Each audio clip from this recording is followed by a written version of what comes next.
Loop. हो, loop हे इतकं भारी साधन आहे ना की आपण कम्प्युटरला एकदाच सांगू शकतो की हे काम इतक्या वेळा कर आणि आपलं काम झालं, तेही अगदी थोड्या कोडमध्ये.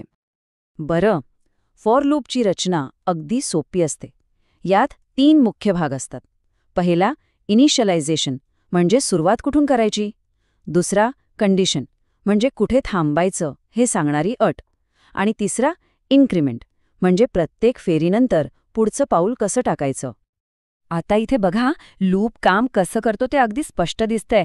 प्रत्येक फेरीत आय नावाच्या व्हेरिएबलची किंमत शून्यापासून सुरू होते आणि वाढत जाते. जोपर्यंत आयची किंमत 4 किंवा त्यापेक्षा कमी आहे तोपर्यंत आपली अट ट्रू म्हणजे बरोबर ठरते आणि आउटपुट प्रिंट होतं. पण जशीच आयची किंमत 5 होते आपली अट फॉल्स ठरते आणि लूप तिथेच थांबतो. अगदी सोपं आहे.